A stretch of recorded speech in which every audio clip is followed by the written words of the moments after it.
Yo, it's another Go. podcast. Let's Yo, we go. got my boy TTMT right there. King D Money. You already know we're Go right with here it. on the New Level Nation podcast. That's right. That's right. Exactly. Not the D&D Exactly. level up. Y'all can go check out Not our D&D old stuff level up. though. More I D&D need you to go level up. check that out. Go check it Yes. out.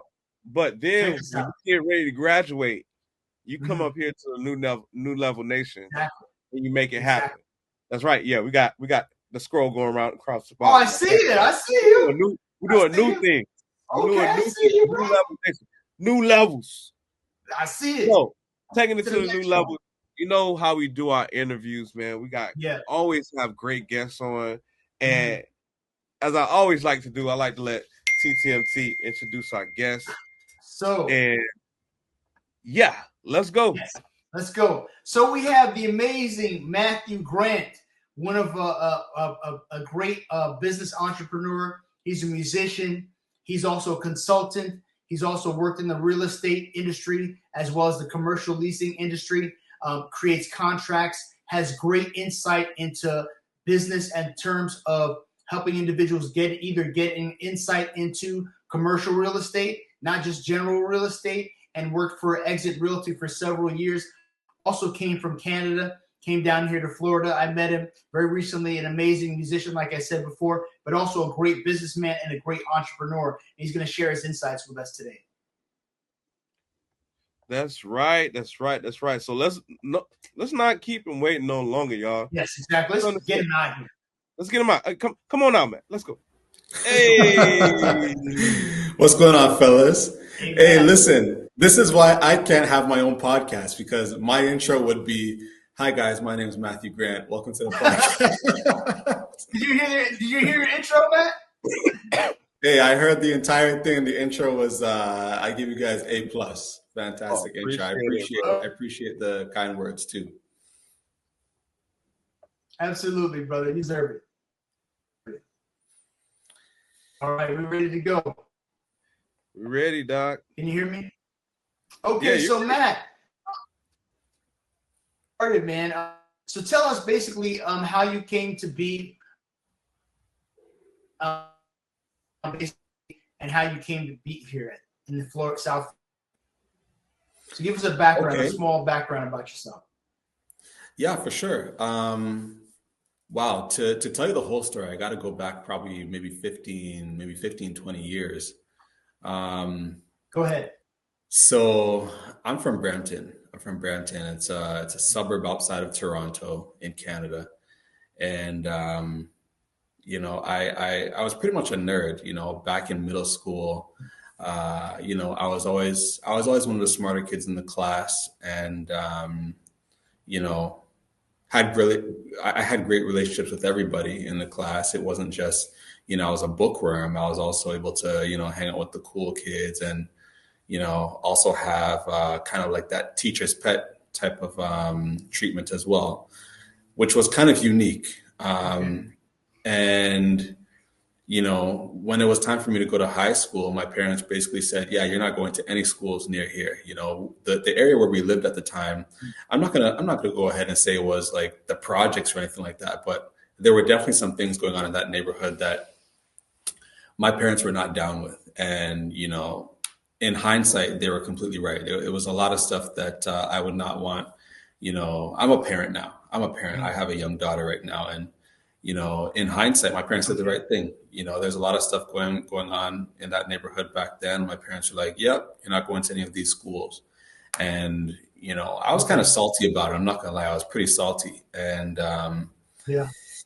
I begged them. I'm like, please, can I go? Please, can I go? All my friends in the neighborhood were going to, probably two schools, one out of two schools that were in that area. And I wanted to go to any one of them. To me, it really didn't matter. And Yeah.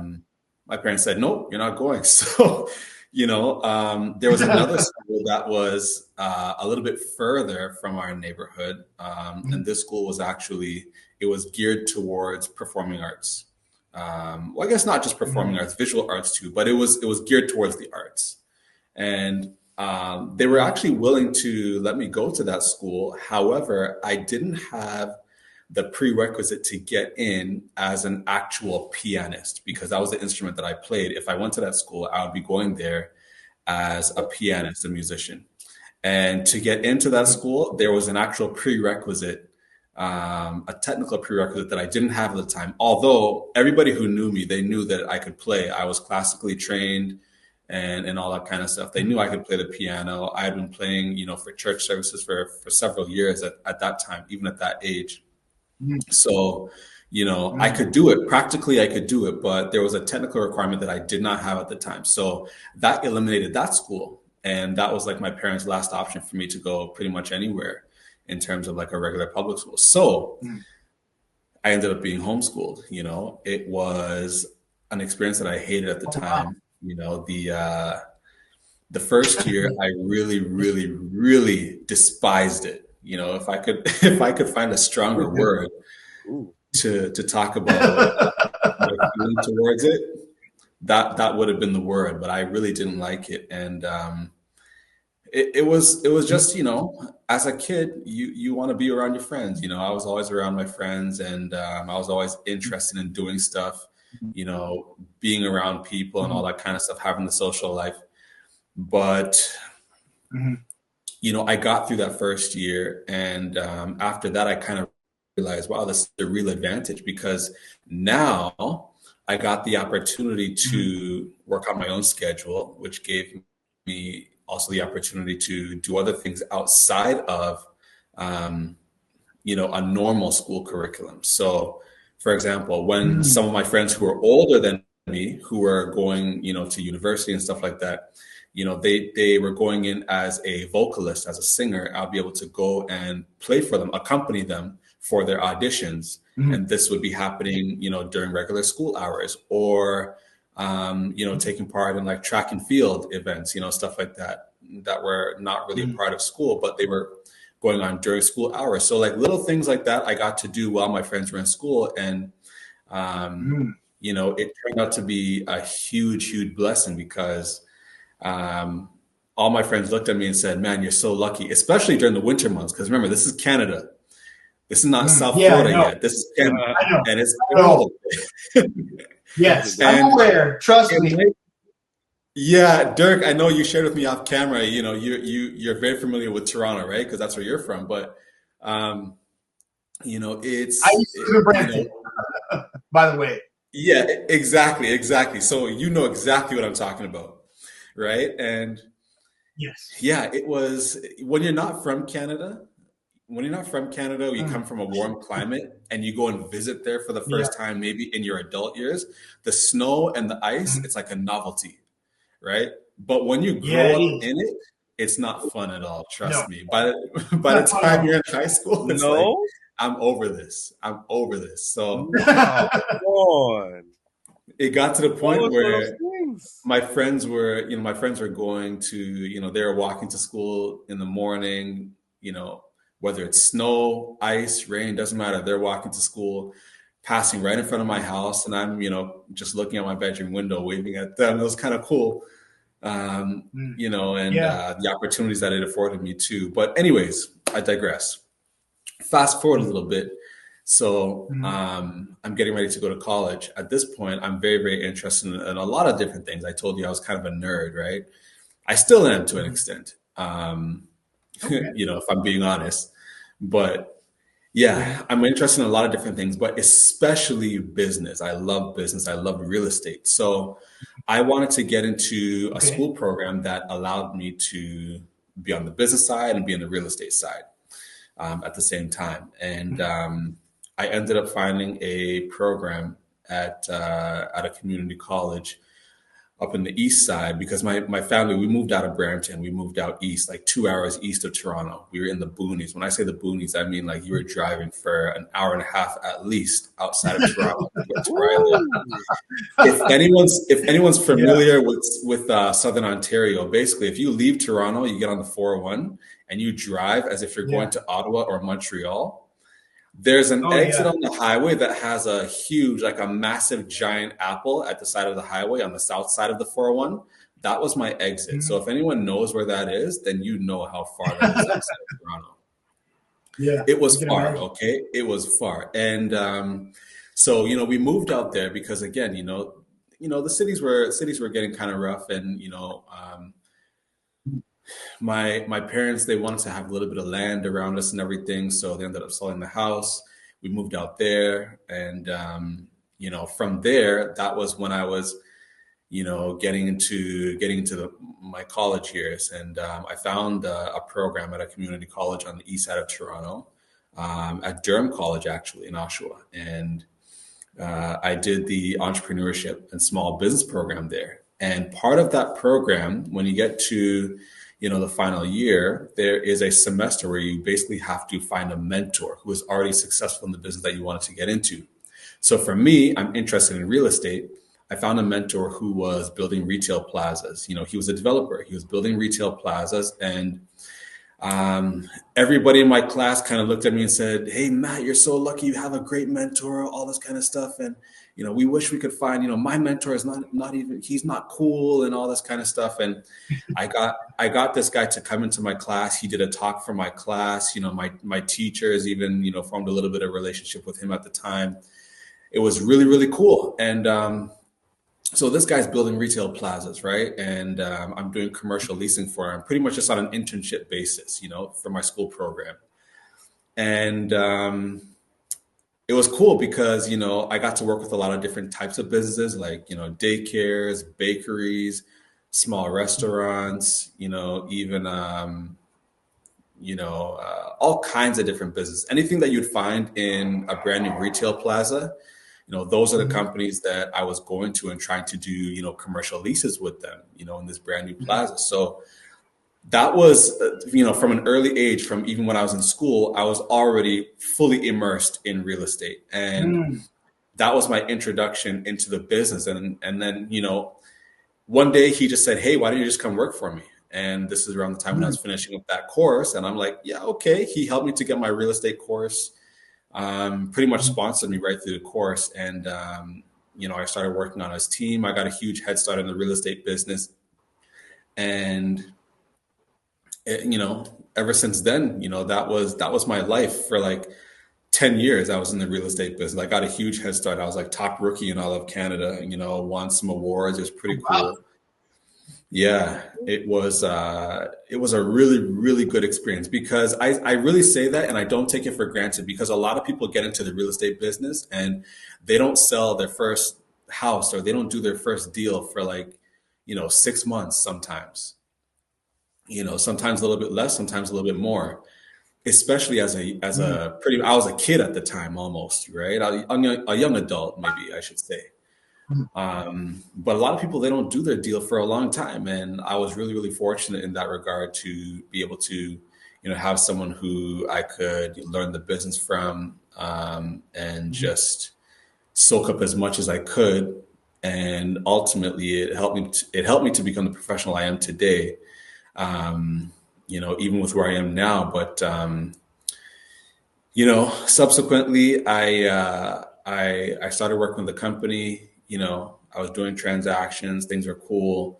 I was approached by another company, Exit Realty. And their business model really, really resonated with me because remember, I have an entrepreneurial mindset. So when I saw the business model that Exit Realty had, they kind of teach you how to form a business within a business, and a lot of other real estate companies, they weren't doing that at the time. Now, I'm Mhm. not in the real estate business now. I'm not really an affiliate with Exit Realty at this point because I'm on to bigger and better things right now. But if I was going back into the real estate game right now, it would probably still be with that company because they have amazing people. They have a great culture. Their business model really, really resonated with me, and that was that. So they kind of recruited me, and I started working with them for a number of years until I was able to open up my own brokerage. I opened up my own brokerage, and I grew it to the point where I had just over 10 people working in that office. And Wow. Nice. I was making residual bonuses because of the business model that they had, and I was selling my own deals. Things were good, and I ended up So it's funny because my wife and I, we had always been. I told you, when you grow up in a cold climate like Canada, Yeah. Yeah. the novelty wears off real quick. So we were trying to find any way we could to get to a warm climate. And my wife, she has some relatives down in South Florida, down in the Fort Myers area. So um, she spent a few months down there, and I would kind of go back and forth. So running the brokerage, I was running the brokerage up there.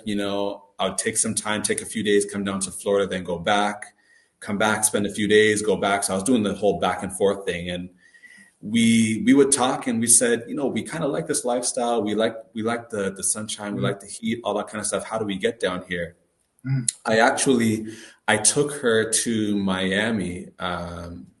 I took her to Miami for her birthday a few years ago, and we really liked it. And we said, yeah, we got to figure out a way to get down here. So then I started talking to, immigration lawyers and seeing what the process would be and all that kind of stuff. And we were fully in talks. And there was also another real estate brokerage down here that I was connected with. And the owner was actually looking at retiring. I was going to look at possibly taking over the business from him.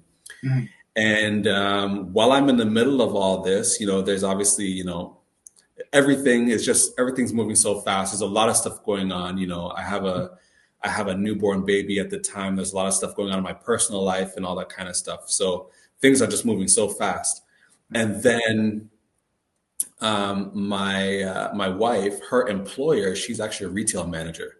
Her employer actually got, they were actually closing some of the stores that they had up in Toronto, and they're opening up more down here.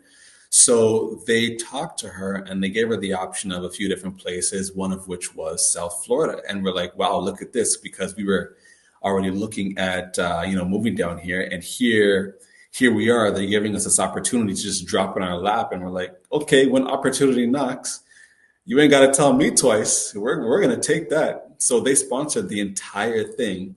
And it happened at such a good time because, again, we were already looking at coming down here and all that kind of stuff. So the timing of everything, I mean, I could probably talk to you guys for hours just about that, because when you're in business, when you have a young family, when things are moving quickly, the sequencing of things is equally as important as what you're actually doing itself.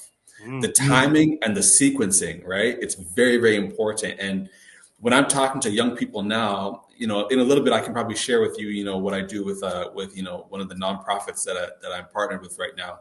Okay.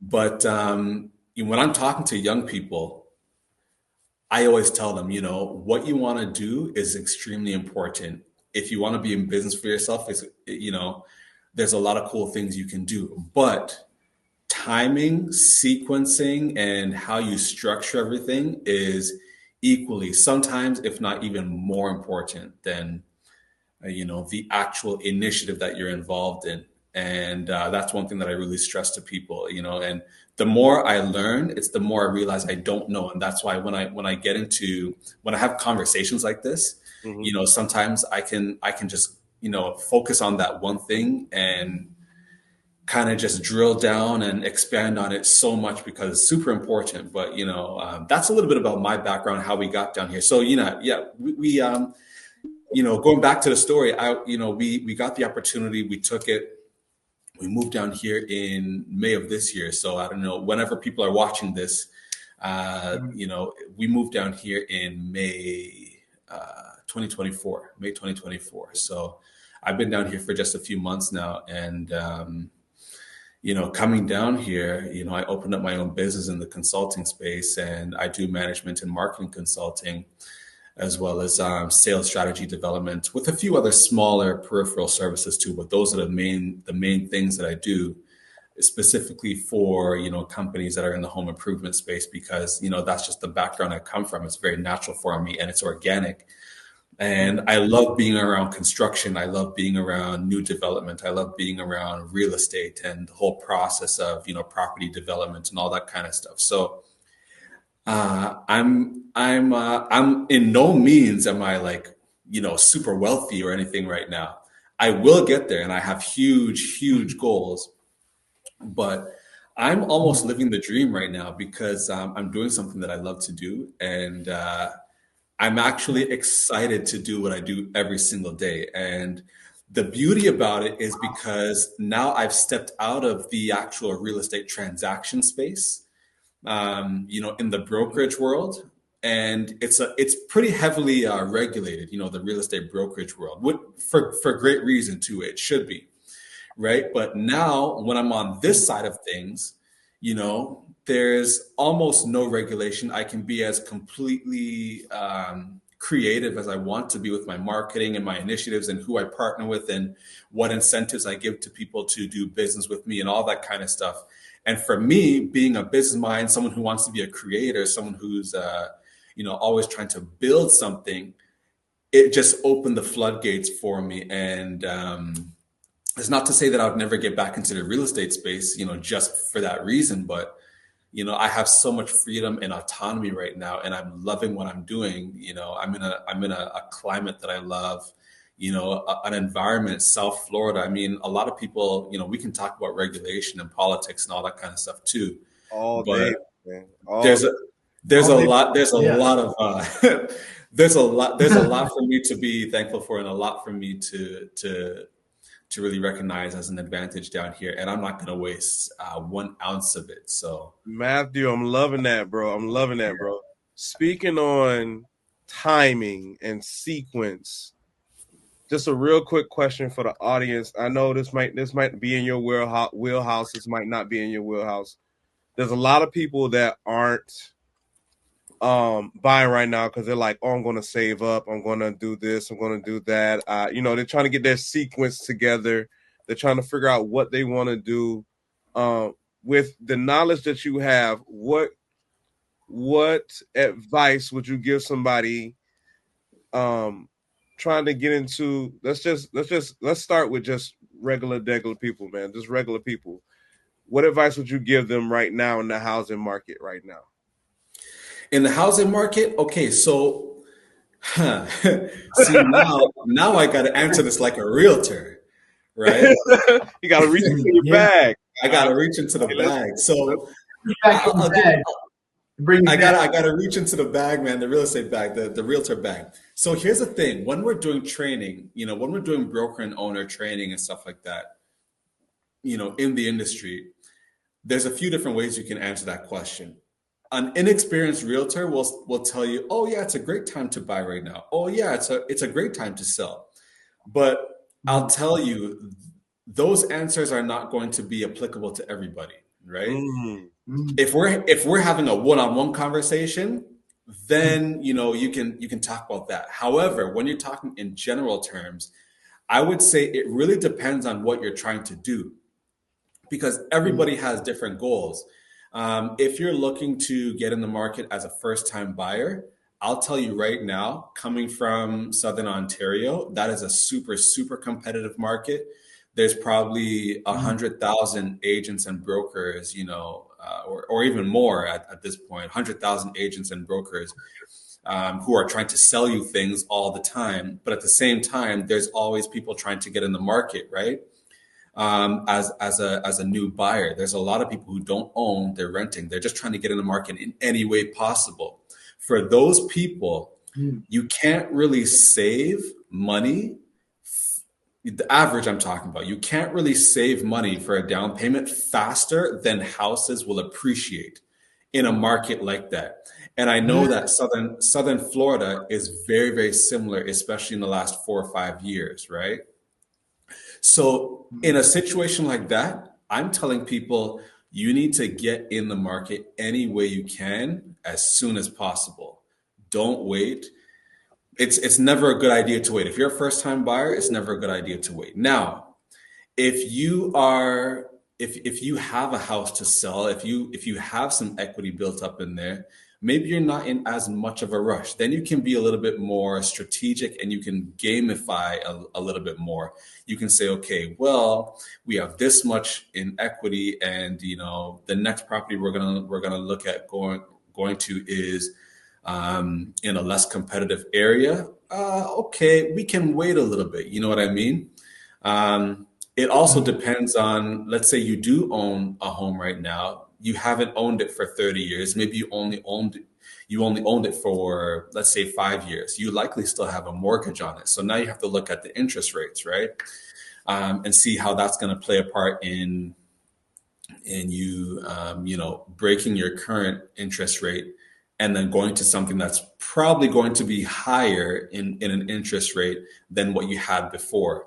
And that's true for most people who are selling homes, who bought, more than a couple of years ago, right? The interest rates have gone up drastically over the past, few years. And, that's just how economic cycles work. But if you're looking to get in the market, which, I'm in my early 30s right now. I'm 31, right? A lot of people my age are trying to get into the market. So when I'm talking to those people, I'm saying, listen, whatever you got to do, if you need to work 2 or 3 jobs to get enough of a down payment so you can just get in the market. I don't care if you buy a studio apartment. I don't care if you have to buy a 1 bedroom apartment and there's you got 3 people moving with you. Whatever you got to do, you got to go and buy it. Get that down payment together. Talk to a mortgage broker, someone who can get you like really, really good terms. Don't just go to one bank unless you have a really, really good relationship with your bank and you're making really, really good money and they're also pre-approving you for stuff. I would say even in those cases, probably still best for you to go with a mortgage broker because they're going to take one application and shop it around to 10, 20, 30, 40, sometimes 50 different lenders, right? Wow. And, or even more, like it depends on the market you're in, but sometimes they'll shop around to a whole bunch of different lenders and try and fight for you and get the best terms for your mortgage. And that's really going to depend on the strength of the broker.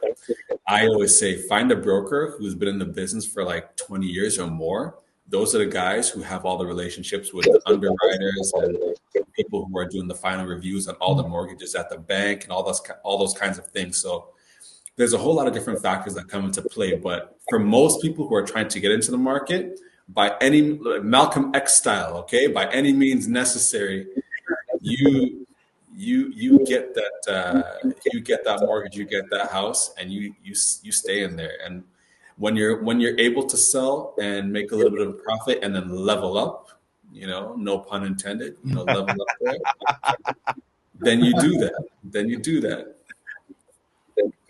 Yeah. So what is the hardest thing about being a real estate agent? How do you compete like a first time real estate agent? Because it seems like the whole thing is saturated. I mean, is it better to go with residential as an agent or be commercial as a real estate agent entering the system? Because it seems like when people are talking about getting wealthy, it seems like real estate is like one of the key things that people keep on, but that's not always the case at all times. Is there any edge that a person can get in terms of being able to be successful that separates themselves from the rest? Absolutely, yes. And I would say that's true for any sales industry. There are ways you can separate yourselves. And I used to do a lot of trainings. I used to do trainings every single week for brand new realtors, right? And one thing that I would always tell them, and this is true for any sales industry, be yourself. You have to know how to be comfortable with being yourself. Don't try and be someone else because someone else has already mastered being that person. People are gonna work with you because of you. If you're authentic, you don't come across as like a know-it-all. Just be transparent. When I was getting into the business, I was on back then I was on Snapchat a lot. I don't know if too many people are on Snapchat anymore. I haven't gone on there in years, but I was on Snapchat. The sharing with my friends, hey guys, I'm doing the real estate exams now. Hey guys, I'm studying I'm doing this chapter of the real estate course. Let me know what you think. And everybody knew that I was getting to real estate. Every single person knew. There was not one person that I met that didn't know I was getting into real estate. And I think that's what you got to do for any sales business, and certainly for real estate. So Make sure you scream it from the mountaintops. Now, I know that, there are some real estate programs, some areas in terms of like, how do I say this? There are some regions in North America where their real estate training programs specifically prohibit you from advertising yourself as a registrant or a realtor before you actually become a registrant or a realtor. I'm not telling you to go and do anything unethical that's going to get you in trouble. What I'm saying is that you're allowed to tell people, I am studying right now. That's what I'm doing. You're allowed to tell people, hey, this is my interest. Or you can, go start doing reaction videos on other realtors because they post their stuff online all the time, right? There's things you can do to get people in that mode of connecting you, Matthew Grant, with the thing that you want them to know you for, real estate. Matthew Grant, real estate. Matthew Grant, real estate. Real estate, Matthew Grant. Real estate, Matthew Grant. And the more you feed it to them, especially in the beginning, they will know you for that. So by the time, when I was getting my license, by the time I finished my final course, there was already a family that was waiting for me to get my license so that I could sell their house. I told you before that most realtors, it takes them like months to get their first deal. I had my first deal firm, no contingencies, no conditions, firm deal in 3 weeks after I got registered. And that deal closed. I think that was a 60-day close. So I collected my first commission check a lot faster than a lot of people would who get into the business. And I think a large part of that was because not only I was willing to share it with a lot of people, scream it from the mountaintops, but I was also genuine in being myself. So when I would sit in front of people, say that again. Did your mentor instill that in you, or was that something you did on your own? No, my mentor, surprisingly, he gave me a lot of the technical knowledge, but when it came down to the marketing side of things, that was always kind of like a natural thing for me. I was always comfortable with speaking with people, having conversations with people, asking questions, being inquisitive. I just had a very curious mind and I was willing to talk to a lot of people.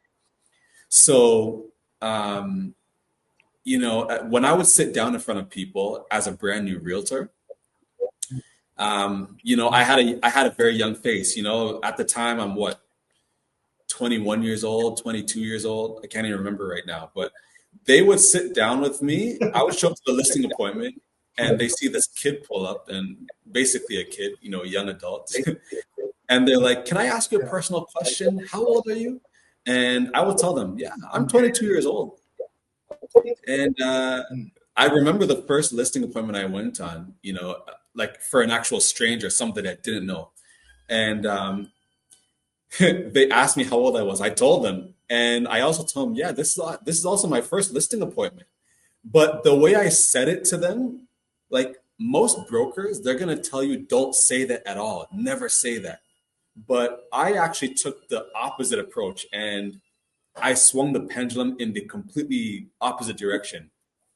And I told them, yeah, this is my very first listing appointment, and here's why I'm going to be the best option for you. And I leaned into it so heavily that there was so much confidence behind it that they were like, okay, well, he obviously knows what he's talking about, because I had been working with a mentor and I was getting that technical knowledge, about doing the transaction and the paperwork and all that kind of stuff. So I was getting the technical knowledge from him, but also just my confidence and my willingness to talk to everybody and be transparent and all that kind of stuff. Clients could really pick up on that. And I think that's a really, really good point for the viewers to note, because, people can sense your energy. They can sense frequencies, and however you want to say it, people can really sense when you're confident about what you're doing, when you enjoy what you're doing. People can sense that, especially when you're trying to sell something. Let's face it, they know you're trying to sell something, but what type of salesperson are you going to be? And I think if you lean into the genuine side of things, if you're transparent and you're open with them, and you tell them, hey, just so you know, I started this business like 3 months ago, right? You don't have to lie to them and tell them, oh yeah, I've been doing this for a long time. Don't worry, like we know what we're doing. We're very experienced. No, the more you're transparent with them, the more they actually trust you. And it also gives you the opportunity to make mistakes, and they're a lot more lenient with you. If you come off as the expert right away, you have no room for error. Mhm. Mm. You're setting the bar so high that you have no room for error. And I'm not saying you don't want to get there, because I do believe in excellence. But when you're just starting out, if you're asking me about, what advice I would give to someone who's just getting to the business, I would say, hey, lean into the fact that this is your first listing appointment, or this is your first time doing a showing, or things like that. To an extent, don't make them feel uncomfortable with it, but just let them know that you have no problems telling them what the deal is, and I feel like you'll get a lot further doing it that way. Well, one thing I do notice that a lot of real estate agents are working part time, and then some are working full time. How do they get to the point where they working? There must be some type of delineation why they're still working part time instead of completely going into real estate full time. Do you understand the why there's a discrepancy sometimes? Yeah, I do. And you're absolutely right. A lot of people get into the business as a second career. I haven't checked the stats in a little bit, but I know the last time I checked, the average demographic for a realtor, at least in North America, I believe, it was um, a middle-aged white woman. Um, that was the average demographic. When I say middle age, I think on the higher side of middle age. I think it was like early 50s, like late 40s and early 50s. I haven't checked the stats in a long time, so don't quote me on that. But um, yeah, a lot of people get into this business as a second career. Okay. And, people come from all kinds of backgrounds. They work in hotels, they work in restaurants, they work in banks, they did insurance, they did all kinds of stuff, right? And or maybe they were a cook, doing the whole culinary thing. And a lot of people are also homemakers, the moms out there, homemakers, and they need to supplement their income. So when you look at statistics, a lot of the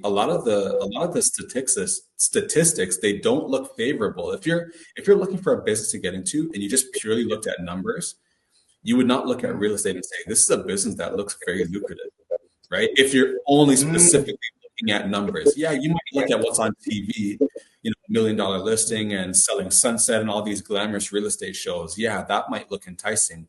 But if you don't look at that and you only look at the stats of real estate professionals, they're scary actually. Most people are selling less than 3 or 4 deals in a year, mm, right? And you mentioned that a lot of people are doing this part-time. Yes, a lot of people are doing this part-time. And I mm. think a part of the reason for that is there are two extremely strong emotions, like two of the strong emotions, the most strong emotions that we have as humans. And you guys might know what they are. Do you guys know what those are? Love and Tell happiness. us, love and hate, Okay, okay, okay. love and You're hate. almost there. You're almost there. It's not love and hate. Love is one, but the second one is fear. Yeah. Ooh. Okay. Those are the two Okay, strongest it makes sense. emotions, Makes love and fear. Those two emotions will motivate humans to do absolutely insane things, Ooh. right? When you love it's something true. too much, you it's like Mhm. it's like nothing else. Nothing else matters. Like, Yeah. you know, it's like all kinds of different types of love too, right? Me, I have a young daughter. I'll take a bullet. I'll take a bullet for my daughter, Mm. right? I'll lay down my life for her. Yeah. And that might sound crazy if you're talking about something else, but when people know it's like, oh yeah, this is his daughter, that's his firstborn, okay, people tend to say, yeah, that makes sense. True. Why? Because everyone knows that there's going to be such a strong emotion attached to my daughter, my firstborn. Similarly, on the fear side, okay, on the fear side, fear can block a lot of your blessings. Fear can stop you in your tracks from doing something that you need to do or something that you really want to do, something that you've always been motivated to do. But because of that fear, there's a mental blockage there. And I strongly believe that when it comes to real estate professionals, a lot of them, they don't jump in with both feet because they're scared. They're Mm. scared that they're going to get Yeah. in and they're going to fail. They're scared of failure. And I'm not saying everybody, but I'm saying this is probably a strong factor of why a lot of people get into the business and they kind of do it with one foot in and one foot out. And Mm. it's not a business that you're going to be able to scale up if you got one foot in and one foot out. You can't be scared. Don't let the Yeah. fear block you. That fear, I'm telling you, man, that's crippling. That fear will really cripple you. Mm. But I was thinking that maybe it was easy. What you think, but when you were younger, because you were younger, didn't know any better, but did also have the mentor to give you the technical support and the know-how to do what you needed to do. That gave you a little bit. Because I know when I was younger, I had a lot more energy towards certain things. Majority of these people are like like you said, in the middle ages of their careers and trying to make a transition because they think that this is going to be the be all and end all. Is it different markets, like demographic markets like LA and New York, being in certain, say, Chicago? Are those better places if you wanted to start off being, or are they more competitive? Or the luxury market? Because I know that elite market where people are selling luxury real estate, like Sunset, on the internet and things to that effect. Those luxury, New York real estate where everything's listed in the millions and things to that effect. How hard is it to get into those positions? And what do you even need to be able to do to get in those positions? Okay, excellent question. So I actually didn't do a lot of the luxury stuff. I did sell a few luxury properties, but when I say luxury, I'm talking about residential, luxury residential. I did some luxury residential transactions, but that wasn't my bread and butter. But I can tell you from people that I did speak with, and even people that I'm still connected with right Mm-hmm. now, um, it all depends on your network.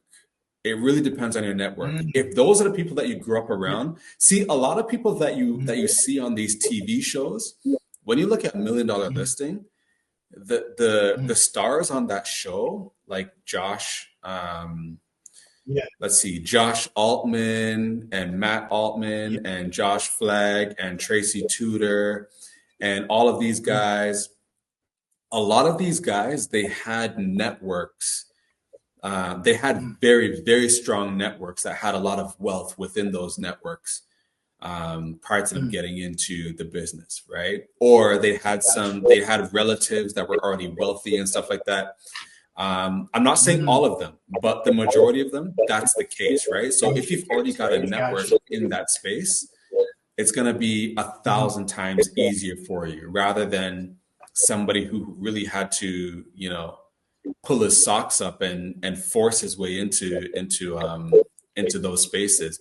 Because as a brand new agent, if you're just like a regular guy, you went to a regular school, you come from a middle class family, not too much money, all that Mm-hmm. kind of stuff, you were never fed, with a silver spoon. If you come from that background, which I think certainly is the case for me, I was never raised Mm-hmm. in that background, and that's not the background that I come from. So it would be a much more concentrated effort to get into that space than somebody who grew up around those people. Mm-hmm. I'm not saying it can't be done. Right. You can, if you really, Mm-hmm. really want to do it, you just got to be serious about it, and Mm-hmm. grab the bull by the horns and you go for it, right? Ryan Serhant in New Gotcha. York, like he is like I don't even know. I don't know. I don't know these people by any means. I don't know them. All I see is what I see on TV and what I see on social media, right? But that guy, from what I can see, he is a monster because from what I understand, he didn't come from any type of affluent background. I think he was a hand model. I think he was like he was literally just like his hands, like he was a hand model. Wow. And he worked his ass off until he was able to become dominant in that space. And when I say dominant, I mean like I think he's like the top broker um, Really? in that space. Yeah, in the world, certainly in North America right now, but maybe even in the world, I don't know. He's a monster, right? But I think he's an anomaly. He's an exception to the rule. A lot of people can do it, but most people are not. It's not going to be natural for them, and simply just because of the I network. Yeah. So yes, I just want like we talked about this whole aspects of athletes being in the NBA, being supported in certain areas, having the talent, but not the determination to continue to be able to get to a certain level. So it works in pretty much almost every industry. Is that you'll have the 1% of the 1%, and then they'll have to have all these things. Now, wrapping some things up. Let's move on to what's next for you. What's next in your future? What's next for me? Ah, man, this is the exciting part. See, here's the thing. Um, I I can be very opportunistic. I mean, right now I've got a small team. My company we've got 4 people in our company. It's a very very small company, but we're very efficient. We're really good at what we do, and this company is also going to grow a lot more. If anybody wants to check it out, it's genesiselitesales.com. That's the company that I'm running right now, and it's going to continue growing. However, for the future, I want to continue buying businesses. I love, I just love being an Mhm. entrepreneur. I love growing things. I like being creative. I love being in environments that are, it's jam packed with ideas. I love being around people who want to start new things. And I feel like I have a real gift for being able to pretty much pursue and start anything, any type of business that I really, really want to. Some businesses they require certain regulatory, I guess, prerequisites if you really want to be serious with them.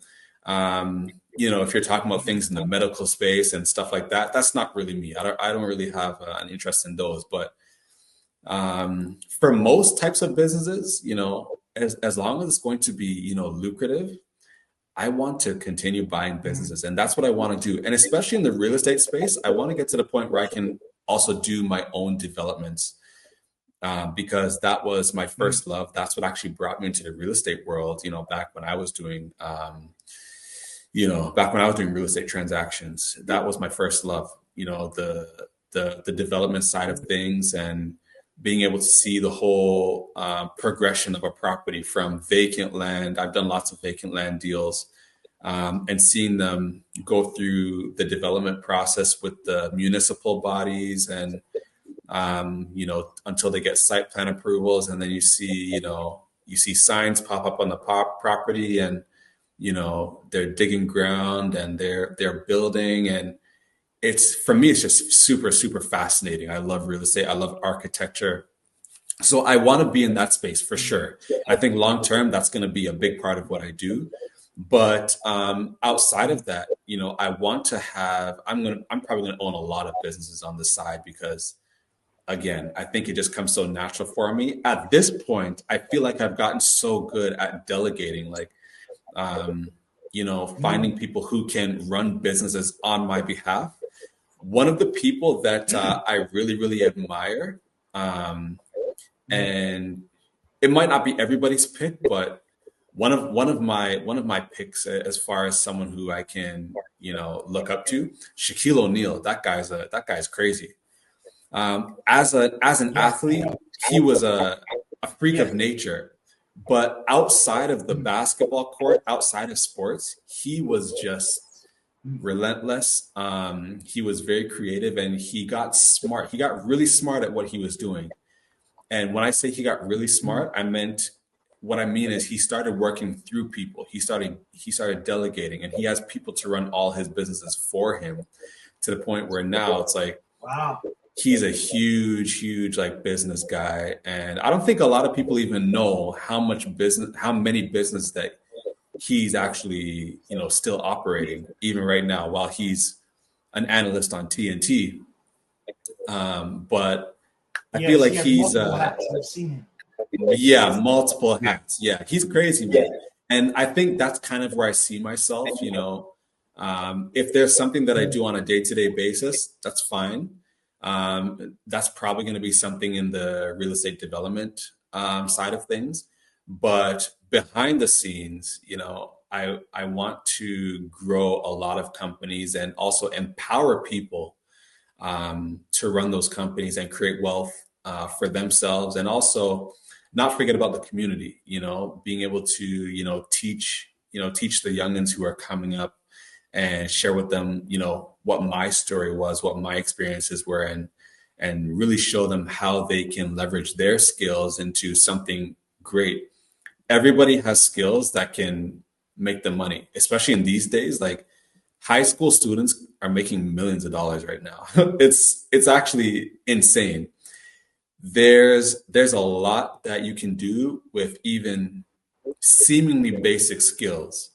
And the more you're able to hone in on that, as long as you have somebody who can put that battery in your back and show you, yeah, you can do this. Here's what you need to do. Go talk to this person. Go do this. Don't do this right now. Focus more on this. You can do it. You can do it. You can do it. You got this. You got this. You got this. And speak life into them. That's what I want to do also, and empower those people, because again, I'm a parent now, and I got to make sure that I'm doing my part in the community too, right? So Yeah, man. Yeah. Man, that's awesome. You touched on something that was like really, really. It's like that. It kind of sparks a little like light in me. I don't know if I want to buy businesses, but I have like there's like that light. You ever had like that? Like, oh, that might be something I'm on to get into. I just don't know how to even start without, what I'm saying, a couple, 100 grand in my pocket. But if you had any insight on how someone, and we wrapping it up, how someone might be able to get into the space of even owning a business, or buying a business, because a lot of okay, people don't know that they can. There's people on our podcast that don't know that they can buy a business, or they don't Yeah. have to start from, dirt. You know what I'm saying? I So, got you. insight for Yeah. those people out there that have that type of question. Okay, so two ways you can go about owning a business. You can either start a business yourself, or you can purchase a business, right? Right. Now, starting a business, super easy in most states. Certainly here in Florida, when I came down here, everybody, all of the immigrants, everybody can start a business. So easy. Um, I don't know what it's like in all the other states, but I assume it's probably equally as easy. There are actual companies out there who will do all the paperwork and all the filing and stuff for you. You can set up a virtual address. You can you can set up your business phone number. Get yourself a website. Our company, we actually build websites for people at a very, very low affordable cost, and we actually manage it for people as well. So when I say it's super Nice. super simple, I mean I could probably come back. I'll do another session for you guys on exactly how you can do that. It's actually Yeah, super easy. absolutely. Yes. Yeah. Starting a business, as long as you have an idea, we can turn it into a Mhm. business. It doesn't matter what idea it is. I guarantee you 1000% we can turn it into a business and we can monetize it. That's just the way the world is today. If you live in North America, there's no excuses. If you have an idea, we can make money from it, right? Yes. Um, and when I say make money from it, I mean like getting serious with it. Like we can talk to lawyers. I can even for people that I consult with, I'll get them in touch with my lawyers, right? And I'll say, listen, if there's a really, really unique idea that you have, maybe we need to look at, getting this protected, getting a patent on it, stuff like that. How do we do up contracts? Depending on the specific industry you're in, if you need to do contracts on your own, there are services out there that you can get online, just a subscription-based service where you can get contracts pretty much pre-filled for you, and you can use them. If not, the lawyers can draft contracts for you depending on the business that you're in. But honestly, like, that's where, when I say what I love what I do, that's what I do on a daily basis. I help people with this kind of stuff. Now, if you don't want to start your own business and you want to look at buying a business, because I think that was your specific question. If you want to look at buying a business, now there's a few different ways you can do that. Maybe you have $50,000, $100,000, $500,000 that you can throw at a new business.